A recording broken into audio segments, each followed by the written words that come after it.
Three-phase busbar losses. Busbars are used to carry alternating current. They're an essential component of every power plant or electrical substation. Bars are located close to each other, so one bar's magnetic field may affect the current distribution in another bar. Our task is to calculate losses. The bars are made of aluminum with the cross-section of 1120 mm², and the current magnitude is 1 kA. This is the root mean square value. The current frequency is 50 Hz, but you may specify other frequency value. Okay. Let's start QuickField now. In QuickField, I create new problem. Busbars. Next. Problem type is AC magnetics. Frequency is 50 Hz. Every simulated device is a three-dimensional object. The bars are long, and magnetic field distribution is the same in every and each cross-section. So I can use a two-dimensional model and simulate only a single cross-section. Model class is plain parallel. Length units are millimeters. Finish. On the left you can see the problem pane, and on the right is the geometry model editor window. You can draw the geometry model here, or you can import the geometry model from the AutoCAD DXF file. The geometry is simple, so I'm going to draw it here from sketch. First, I insert a rectangle with dimensions 8 by 140 millimeters. Insert. Close. Zoom to fit. Then I switch to select objects mode.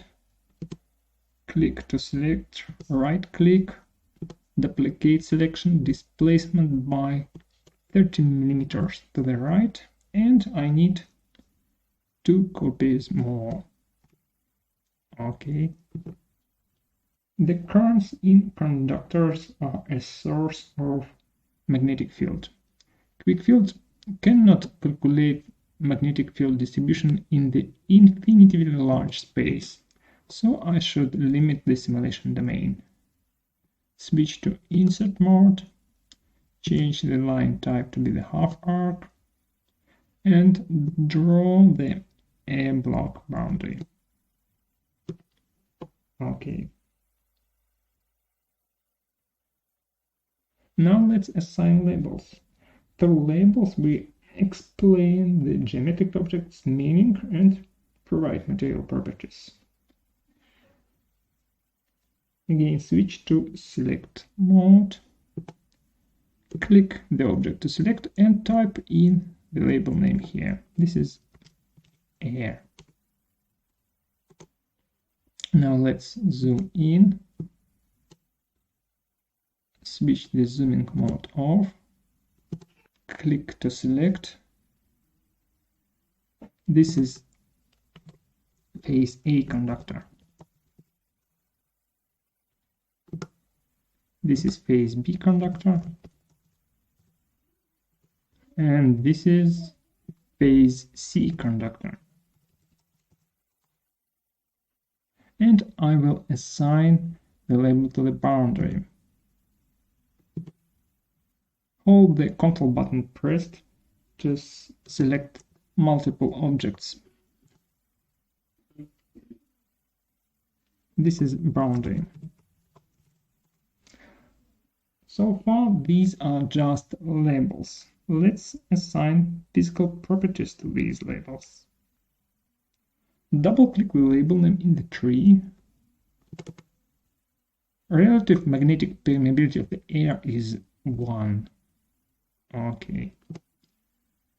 Conductors are made of aluminum. Permeability is 1. Electrical conductivity is 37 Siemens per meter. The total current is 1 kiloampere. That is a root mean square value, and in QuickField you should specify the magnitude, so I will multiply this by square root of 2. And the phase shift is 0 degrees. Okay. In phase B, which is made of aluminum, I will specify the same current magnitude, 1 kiloampere multiplied by square root of 2, and the phase shift is 120 degrees. Okay. And for the phase C, again, same material properties, same total current magnitude, and the phase shift is 240 degrees. Okay. Far away from the conductors, the magnetic field fades to 0. So at the external boundary, I will specify 0 vector magnetic potential value. Okay. The geometry model and the data are ready. Before I start the analysis, I should build the finite element mesh. Just press this button and the mesh will be constructed. Now, save all problem files and run the analysis. Okay.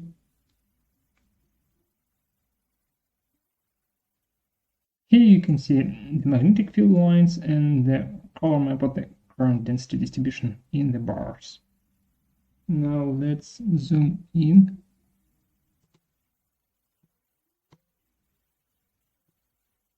The field lines look broken,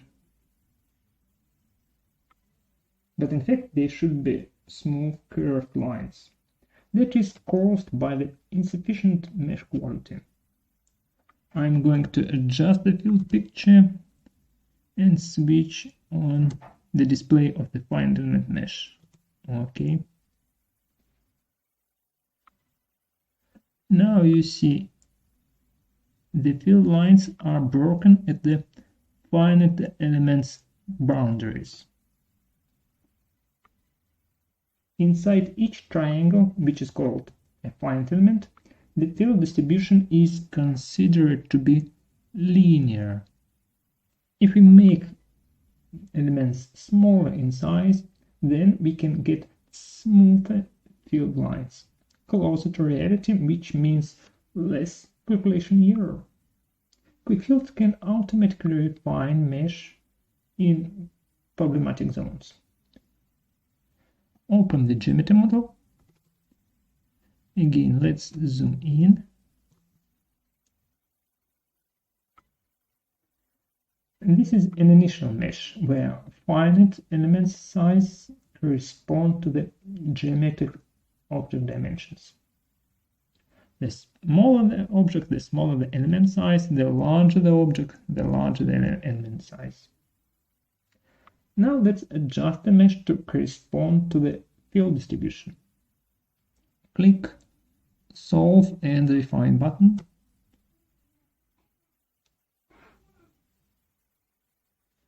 And here click OK.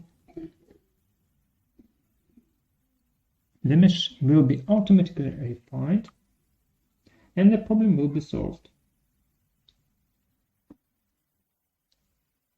Now, please note these blue circles. They indicate the magnitude of the finite element size. You can click any point and manually adjust the finite element size, which is called spacing value in QuickField. Well, let's take a look at the results. The problem is already simulated, so I can view the field picture.